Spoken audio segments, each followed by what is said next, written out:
So my name is Dr. Sarah Fry. So I'm a pediatric neuropsychologist at Southern Arizona Neuropsychology Associates, which is a practice up in the northwest part of Tucson. And today I'd like to talk to you about how we can understand autism spectrum disorder, or ASD, from a neuropsychological perspective.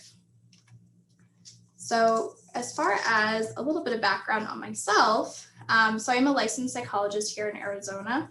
But I'm also a certified school psychologist. So by having those two specialties, I really strive to kind of bridge the gap between the medical side of ASD and education, as well as jobs too, or vocational things. And I'm also fortunate enough to still be involved in research at the U of A. So I really try to integrate evidence-based practices and the most current research into my own clinical practice.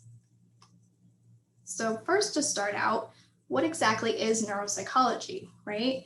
So broadly, it's the study of the relationship between the brain and behavior. So as a neuropsychologist, my job is to collect information about factors that could impact brain functioning in the individual, and then to use specific tools or tasks that help to describe individual strengths and also individual needs of thinking and behavior. And then I put that together with recommendations, building upon those strengths and needs to help the individual function at their full potential across the different settings. So maybe at home or school or work. So how exactly does neuropsychology relate to ASD? So as you're probably already aware, ASD is considered to be a neurodevelopmental condition. And what that means is the neuro part is the brain. So it's considered to be based in the brain, and developmental means it's evident typically in childhood, although a lot of people do not get diagnosed until adulthood, or maybe not even diagnosed at all. We're getting a lot better at recognizing individuals on the spectrum across it, even across the lifespan. So because ASD is based in the brain, individuals with ASD may exhibit neurocognitive differences. And so we're going to be talking about that. So how can neuropsychology inform the diagnosis of ASD? Because there are these neurological or brain differences, they can affect how the individual communicates, thinks, senses, moves, interact, things like that. And although individuals with ASD are all different from each other, everyone has their own unique characteristics, the similarities across people on the spectrum is what makes up what ASD is. And so getting an accurate diagnosis can be really helpful to allow for a broader understanding of what ASD is and what that means for the person. And also it helps to express differences to other people. So having a diagnosis of ASD is an easy way to express to somebody else that maybe you think differently or in a way that is different from them. And that can really help the person to understand themselves and other people to understand their unique characteristics. So it helps with diagnosis, but neuropsychology can also help inform treatment. So in general, diagnosis is meant to guide treatment. That's the whole purpose for it. So if you take, for example, maybe you go and get an eye exam and the evaluation determines that you're nearsighted. You have trouble seeing far away. And we know from research that individuals that are nearsighted generally benefit from having glasses. So therefore, this person might benefit from having glasses. And the diagnosis helps to directly lead to evidence-based services or interventions that help with that particular diagnosis. So having an understanding of an individual's strengths and weaknesses helps to really personalize these interventions and accommodations to not only address challenges, but really to build upon the person's strengths. Oops. And I like to say that this affirms that there isn't a one-size-fits-all need for supports or services, and neuropsychology really helps to personalize these types of services. And I personally really try to practice from a neurodiversity perspective. So this is the idea that neurological differences like ASD are just the result of natural variations. So everybody has strengths and weaknesses, and nothing is particularly bad or a problem. They're just differences. And there isn't this one size fits all brain. So ASD can contribute certainly to exceptional strengths. It may allow the person to notice or understand things that other people have no awareness of or can't possibly. But it can also contribute to some difficulties like overlooking or struggling with things that other people have no issue with. And focusing on respecting those differences is critical while also accommodating or supporting different needs. So what exactly do we know about ASD in the brain? Well, there's been quite a lot of research, especially recently. So there are some actual observable differences at the brain level. So some individuals on the spectrum have larger brains. They have more neurons, which can cause kind of over communication in certain parts of the brain. There are also differences in some individual structures within the brain. Either those structures are slightly larger or like slightly smaller, and that can create differences. So if we can detect these differences, does that mean we can just pop somebody in an MRI and determine, yes, they have ASD, or they have anxiety, or they have something else? And at this point, the answer is no. So we're not quite there yet from a scientific perspective, at least not for the individual person. So if we put thousands of people in scanners, we can detect differences, but we're not at the point where we can put one person in a scanner and really understand them from a diagnostic perspective. So that's where we as neuropsychologists come in. We use neuropsychological tools to look at these differences, and that's what helps to inform diagnosis. And really, if we think about what diagnosis is, it's all one brain, right? So we as neuropsychologists or psychiatrists or medical professionals, we've divided up all these symptoms and we've called them different things. And there's a lot of overlap between these conditions because ultimately a lot of them are represented in the brain. And having a really good understanding of which structures of the brain are contributing to behavior can be really informative. So for example, the front part of the brain right up here is called your frontal lobe, and that structure is really critical in regulating attention. But it's also really important in regulating behavior and regulating emotions. So if somebody has difficulties regulating attention, there's a higher likelihood they also have trouble regulating those other two things too. And so by knowing they have trouble with that front part of the brain, it helps us look for other areas that might be related. So there's also a lot of different medical associations with ASD. So in general, there's a much higher prevalence of epilepsy in individuals that are on the spectrum, generally on the lower end of the spectrum, but still there's more likely to be seizures. And seizures can certainly be the result of neurological differences. And some types of seizures are not harmful at all. They may disrupt kind of your presence for a couple seconds or, cause you to kind of zone in or out for a little bit, but it doesn't actually cause any harm. Other seizures can have some negative neurocognitive implications. And so looking at neuropsychological functioning can help to inform, whether seizures have had any sort of negative effects. There's also a much higher incidence of genetic conditions or differences in individuals that are on the spectrum. And certainly genetics play a big role in brain development and can have some different neurocognitive implications. And then there's also sleep. So sleep is another big factor that may be disrupted, and certainly not getting enough sleep or not getting good quality sleep can interrupt things like attention and learning and emotions. And so clarifying, where strengths and weaknesses are can help to determine, is sleep playing a role? And then that might mean that sleep really needs to be addressed. So what does neuropsychology tell us about ASD? Overall, there isn't one particular neurocognitive profile of someone with ASD. It's not, if you get this number, it means you have autism or not. It's more like there are certain areas that may be more challenging to people that have ASD than others. And so neuropsychological testing helps us to pinpoint those particular areas that might be problematic, and then that helps to guide those supports. So what kinds of domains are we looking at in a neuropsychological evaluation? As you can see, there's quite a few. So we do different types of tasks and activities that get at these different skills. And there's a lot of overlap between the skills, and all of them tend to affect functioning in similar, but also in very different ways. So the first thing I want to talk about is language. So language obviously impacts your ability to not only understand, but also to express yourself verbally. And some individuals with ASD don't speak at all or have very few words. It used to be about 50%, now we're down to about 20 to 25%. So why might that be?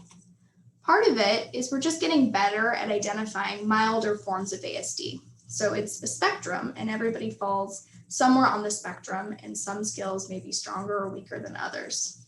We're also getting much better at early identification and getting interventions to help individuals develop language. So previously someone may not have had language, and now we have tools to help that develop more easily. No matter where someone is kind of on the spectrum, there's likely to be language differences, especially kind of social communication skills, which is a core feature of having ASD. So those types of social interactions may be more challenging. Verbal demands for our society means that someone with ASD that has trouble in that area, it's going to affect their ability to function across different settings. And so by identifying someone's language needs, it really helps to guide what types of interventions might be most helpful. So there's also IQ testing or cognitive abilities. So IQ is thought to provide an estimate of an individual's overall kind of thinking or learning abilities. So it typically includes things like verbal tasks, nonverbal tasks, things that measure processing speed or working memory. But traditional IQ tests may not adequately capture abilities in individuals with ASD. So they're heavily dependent on language. And if that's already an issue, it may not really be measuring what we think it's measuring. There's also, you get this global IQ score that's kind of a combination of all the different composites within that. And because individuals with ASD maybe have strengths and weaknesses, that profile, if you kind of mush it all together, may not really represent their true abilities.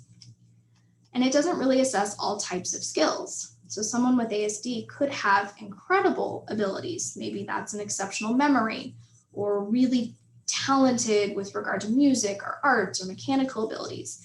Those types of things aren't really measured on traditional IQ tests. So we're missing a big piece of who that person is and where they truly excel. IQ testing is still done though, because it is still a main component of how people get services, either in school or through jobs or through different community organizations. And neuropsychological testing can help take those cognitive scores and really try to put that information into context and try to interpret it from a neurodiversity perspective to give those numbers more meaning. And really recognizing an individual's cognitive strengths and weaknesses is critical in determining what kinds of accommodations are going to be most appropriate. So if someone struggles with processing speed, maybe it takes them longer to process information, that might mean that an appropriate accommodation would be extended time. For maybe testing at school, it would make sense to have more time to take the test to allow that person to process information at the pace that they need to. There's also adaptive functioning. So this follows from the IQ testing, but this is how well that individual can actually function in day-to-day life. So how independent they are in comparison to others of the same age. So there's often differences between IQ and adaptive skills. So even when IQ is average or even above average, someone that is exceptional, there's often a gap or a difference in their adaptive skills, so what they're capable of doing. So someone with ASD may be capable of exceptional things like writing brilliant poetry, but then getting ready in the morning, they might be prone to forget things and they have to have a checklist. And I'm sure we're all guilty of this. I know I've walked out of the house before and forgot deodorant or something, even though I put on deodorant, hundreds of times before. That kind of need might mean that I would benefit from having a list of things. There's all kinds of different things that can accommodate different weaknesses in adaptive skills. All right, so let's take a second to talk about memory. So memory in general is the ability to take in information, hold on to it, and then pull it out or use it again later. So do individuals with ASD have good memory? Well, it depends, right? There's a lot of inconsistencies in most people with regard to memory. So maybe Someone can have really, really strong rote memorization. They're great at remembering dates or facts or details of conversations or names of people. But then they may have trouble with poor working memory, which is a different type of memory. And that's like, can someone read off a grocery list to you and can you run to the store and get everything they said without writing it down? These types of memory activities are also really, really dependent on attention. So if you're not paying attention when that information is being presented to you, your brain has no chance to remember it, right? Because it never quite got in the door in the first place.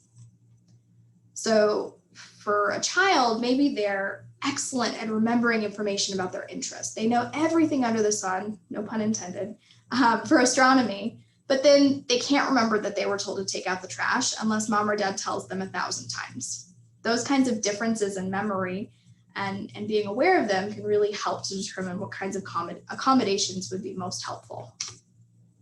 All right, so learning and academic performance. This is a really big area too. So many individuals with ASD may learn differently. So traditional approaches can be really challenging.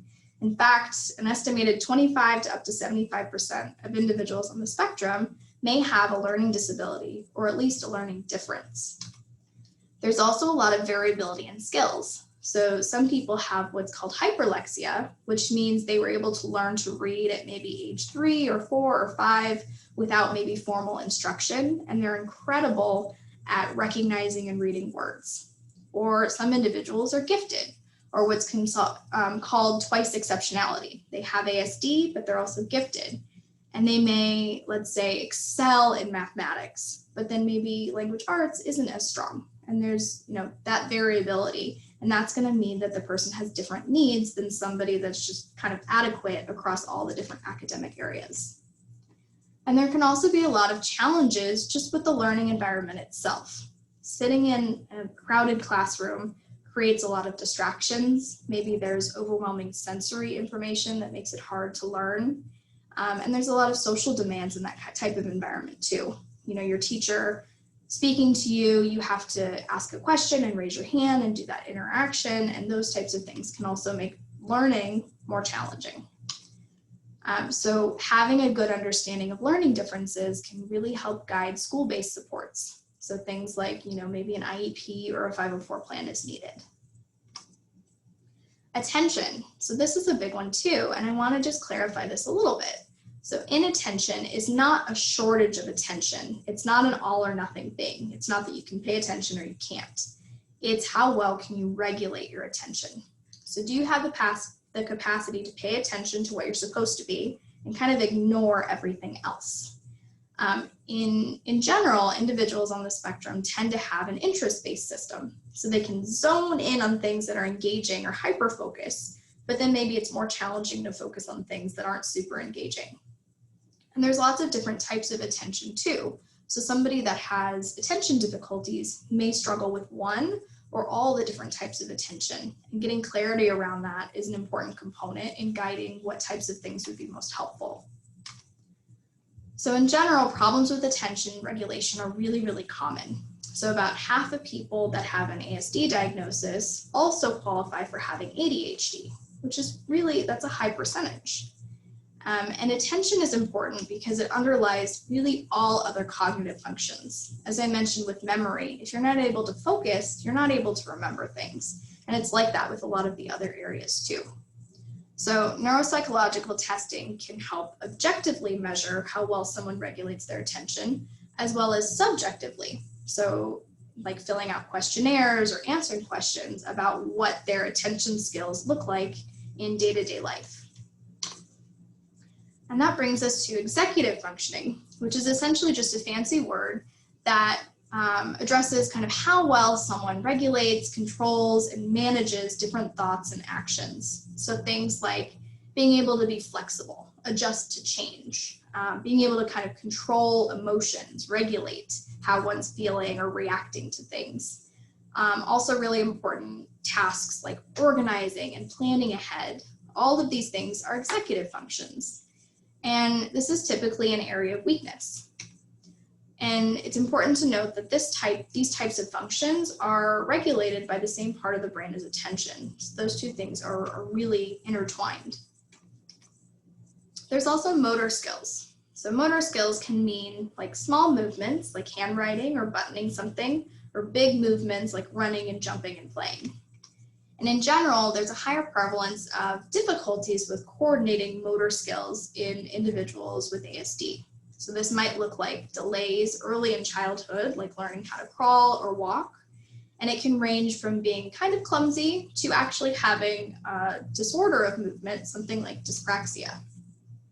So being able to identify motor weaknesses helps us determine if something like occupational therapy or physical therapy would be helpful.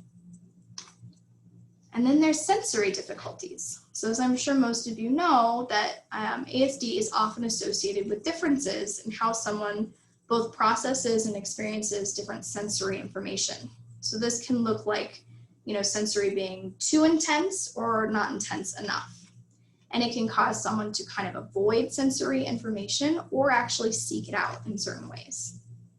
And sensory things can make it really challenging to function or learn. I had a student tell me once she was really struggling in her history class. And she was like, how can I possibly learn about world history when it feels like there are razor blades in my shoes? And that is all I can think about. She was having pretty significant sensory difficulties that were her focus, and it made it really impossible to pay attention to anything else. And then social emotional functioning. So this is the psychological and neuropsychological. And it is just as based in the brain as all the other cognitive functions that we just talked about. Our emotions are not separate, right? They're all regulated by our brains. And social difficulties are also based in the brain and a core component of having ASD.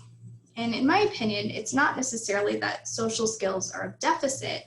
It might just be that the individual has a different approach to social things or has different motivations when it comes to seeking out social interactions. In general, there's also a higher prevalence of emotional differences too. So maybe this means that mood regulation is challenging, or there's a higher amount of worries or anxiety, or differences in how the individual tolerates frustration or when things don't go as planned. And I think that clarifying the social emotional needs of somebody is one of the most critical things to focus on in ensuring that they're functioning optimally in their environments. Okay, so let's say you went through a neuropsychological evaluation. We measured all of these different areas. Now what? So then it's the job of a neuropsychologist to provide feedback about the results. And that's talking about what are this individual person's cognitive strengths and weaknesses, and then translating that information to recommendations. So that might involve making recommendations for school or for home or for being with friends or dating or for work. And it often involves making recommendations for specific types of services. So maybe therapy would be helpful, or occupational therapy if there's motor difficulties, or tutoring to address learning differences, as well as accommodations. So if, let's say, sensory information is disrupting the work environment, maybe an appropriate accommodation would be to wear headphones while working to kind of drown out that noise. When taking this information, how do we address these differences? So I want to emphasize that a difference doesn't automatically mean a problem, right? We all have differences, and it doesn't mean that those are areas of problems unless it's something that causes impairment. So neurodiversity is something that we should celebrate and not try to fix. It's not that something's wrong, it's just different. But if that difference negatively impacts functioning, that's when we need these supports. But we cannot and we should not assume that all individuals with ASD have the same needs or would benefit from the same types of supports or accommodations. So the point of neuropsychological evaluation is it's allowing for this collaborative process of identifying strengths and weaknesses, and then using generally a trial and error approach to determine what types of services or supports would be most helpful. And that's generally a fluid process, right? So something that works when someone's 10 doesn't necessarily work when that person is 25 or 40.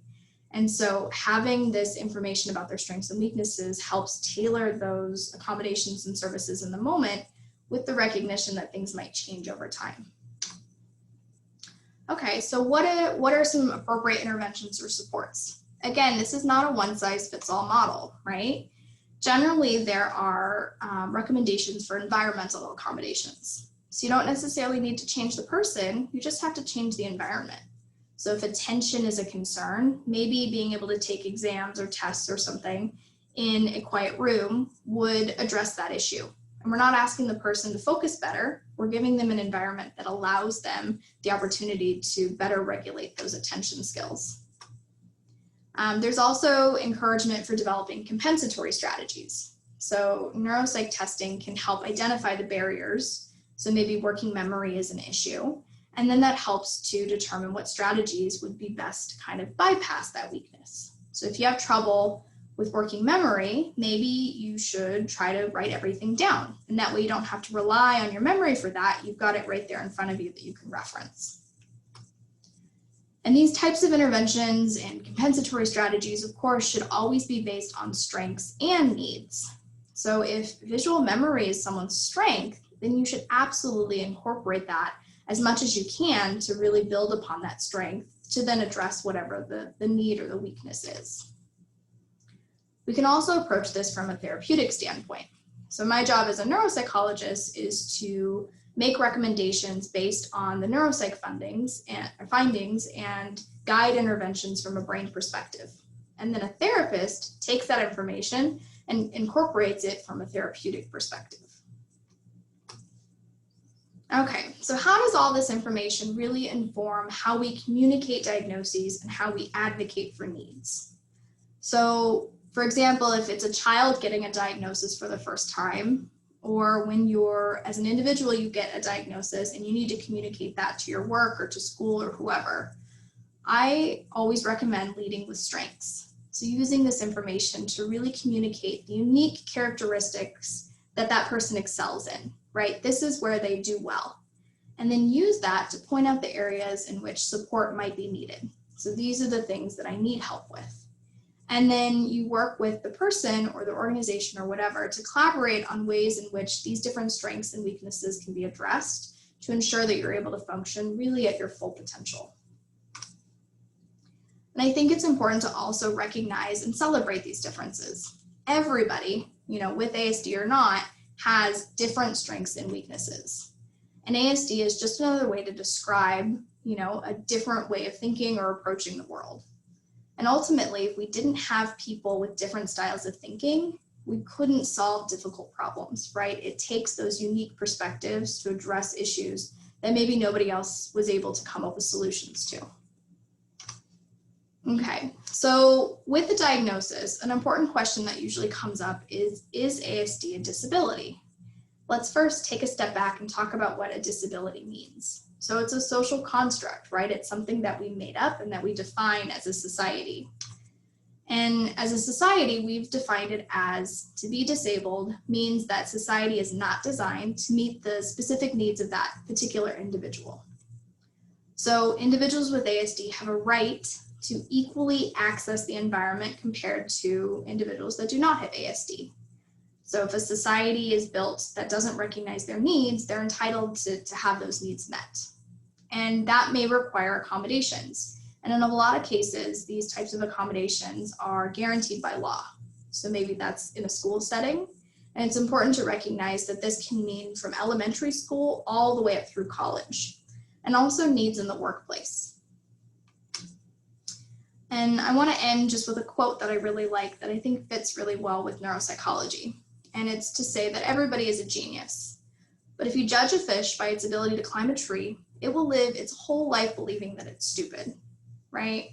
We all have strengths and weaknesses, and we need to recognize the weaknesses, sure, and needs, but it's also really critical to recognize strengths. All right, I know I just talked a lot at you guys, but I want to pause for a minute and ask if you have any questions or any comments about anything that I covered.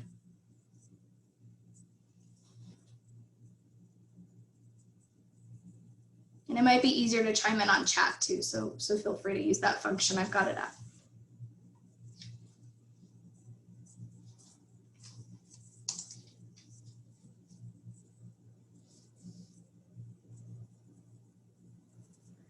Hello, I have a question. Yeah.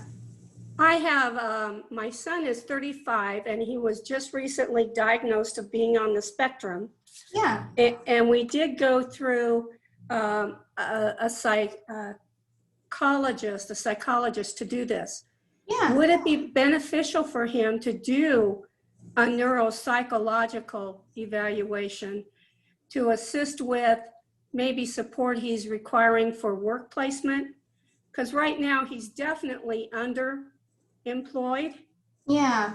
and there's no steps, there's no program to get him from point A to point B. So would that be something beneficial, or is it like once you're diagnosed and that's pretty much it? No, that's an excellent question. So, a neuropsychological evaluation can be appropriate in a lot of different situations. So, it can be really helpful for diagnosis, but as you mentioned, it can also be helpful after diagnosis. And I wouldn't say that everybody that has a diagnosis of ASD needs a neuropsychological evaluation at all. A lot of things can be done through, working with the psychologist that gave the diagnosis or through organizations that can help kind of guide needs. But where neuropsych might be helpful is if, getting into certain, especially like getting state supports, sometimes need more information or they need testing done, and neuropsych can do that. But also if there's not clarity around what the person does need. So you said that your son is underemployed, and so maybe neuropsychological testing would be helpful in determining strengths and weaknesses, and that can help better guide what types of jobs might be appropriate, or in the type of job that he has, what supports would make sure that he's really doing his best. So it certainly can be an important tool, but I wouldn't say that it's certainly required for everybody. Thank you. Absolutely. Let's see, someone chimed in on chat and asked, do you ever change a diagnosis of ASD with the later discovery of a genetic variation type cause, or keep ASD diagnosis because it's known, recognized for services, or keep both? Ooh, that's a really good question. So there's certainly a lot of genetic conditions that are associated with autism. And I typically view ASD diagnosis as describing symptoms because that's what it's based on. The genetic component may be what caused ASD, but it doesn't mean that they don't have ASD, right? It just means that the genetic differences are what led to it. And so I typically don't ever take away a diagnosis of ASD if it's later discovered that there's a genetic component, because those two things, in my opinion, aren't mutually exclusive, right? They met criteria for ASD. It describes where they excel and where they struggle. And maybe the cause is something genetic, and now we know that, and that might be informative, but it doesn't necessarily change diagnosis. And do you ever redo a neuropsych diagnosis at a later age, elementary to teen adulthood? So you mean like if they got a diagnosis early on, and would I recommend getting a neuropsych later? Is that what you're asking? Okay, it depends. So oftentimes, maybe getting the diagnosis is enough, and that would guide services throughout the person's lifespan. In a school setting, generally, if you're getting school-based services, you have to be reevaluated every 3 years, and that's because students' needs change. And so the same logic can be applied to neuropsych functioning. So sometimes it's helpful to get this kind of updated testing done at different key points. So maybe a diagnosis was given in early childhood, like 3 or 4, and then maybe once the child gets to elementary school, it would be appropriate. Or the transition from elementary to high school, or high school to college, or college to the workplace. Those transitional periods, it can be really helpful to get updated information about strengths and weaknesses, and that guides what the next stage should look like, or what kinds of supports would be most appropriate. Let's see, should neuropsychological testing be done as a child ages? Kind of talked about this. Yeah. So diagnosed at 5 and is now 10, potentially. And you don't necessarily need a neuropsychological evaluation, which schools don't do. Schools typically do psychoeducational, so they just focus on learning, and that might be sufficient to address the needs of a 10-year-old. But if the needs either aren't being recognized by school or are in other areas that school isn't going to look at, then a neuropsychological evaluation might be appropriate.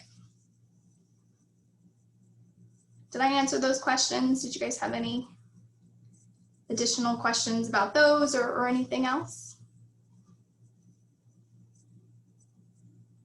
And I don't know if you all attended Dr. Riley's presentation earlier, but she talked about this a little bit about school and how medical diagnoses are different from school classifications, and they're not always the same. And the reason that I get really passionate about this because I am also a school psychologist, so I kind of have awareness of the rules and different red tape in kind of both of those environments. And I really try to advocate for students to get services in a school setting if they have an outside medical diagnosis. And that can sometimes be a really challenging process for a lot of families. And so that's a big part of what I try to do in the feedback session is if it's a child and if they do need school-based supports, talk about what those look like and then really help the parents advocate to get those implemented in the school setting. Any thoughts on remote IEP management? How effective? Do you mean like managing IEPs through virtual learning like we're having to do right now through COVID or something else? Okay, yeah, it's a challenge, right? Managing IEPs face-to-face in a classroom with all the IEP team members is already hard. And then trying to do it on virtual, virtually can be really challenging. Everyone's trying to address needs the best they can right now. And some kids are doing a lot better in virtual environments for different reasons. So I'd say that it can be very effective in certain respects, but it can also pose other challenges. I don't know if that answered your question, but I'm happy to follow up on it. Let's see. Could a child with DDD need a new evaluation to keep disability services in adulthood? A lot of times, yes. So oftentimes, DDD might deny something if it's an old diagnosis or if it was using back when we were on the DSM-4 and now we're on the DSM-5, which is just the kind of classification of different diagnoses. Sometimes that happens. I often see it with schools and colleges too, to get like college-based accommodations. They want an evaluation that's within the last 3 or 4 years. That can cause problems. And so oftentimes I'll see people that have been diagnosed already, but for some reason, whatever services they're trying to get is now requiring an updated evaluation. Let's see. I think kids with special needs, specifically ADHD and ASD, can benefit from virtual meetings. There can be less distractions happening all around the child, and the school schedule seems to be much more structured. Yeah, that's a really good point, Edward. And some individuals, kids or adults or otherwise, are thriving in this type of virtual environment because it can eliminate different distractions, and it may allow you to have flexibility or set your own schedule or structure. And then other individuals may really be challenged by not having structure set for them, right? And so there are certainly pros and cons. And I'm experiencing this myself, right? My practice has changed a little bit because of doing things virtually when I can. And yeah, everyone I think is just adapting the best way that we know how. Any other questions that anybody has or clarifications on questions you guys already asked? My adult son is having difficulties getting DDD because he's high functioning. Yeah, that's probably one of the biggest problems or hurdles to especially adults with high functioning ASD.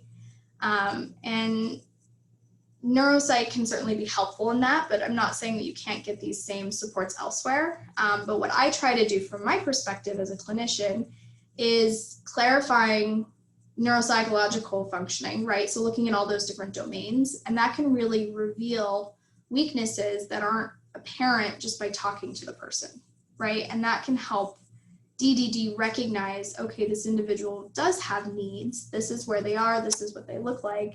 And that can help that process run a little bit more smoothly, but not always. But that's something that I try to do. And I try to focus really on those adaptive skills, because even if cognitively everything is average or above, day-to-day functions may not look the same. And so clarifying where functionally this person needs help, that's generally what DDD is looking for.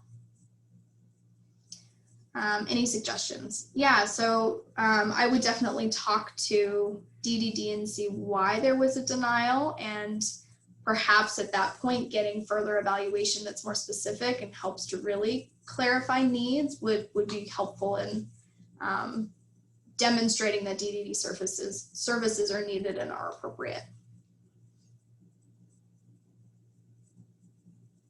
Okay. Any other questions? We have plenty of time.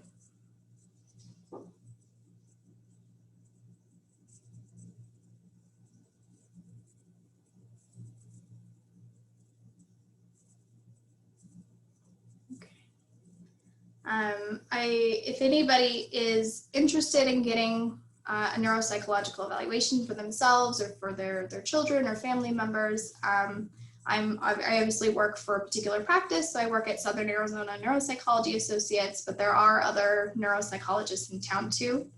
And so typically getting an appointment would be calling our front office or going on our website, and then our administrators would take care of the process of determining if insurance will cover it.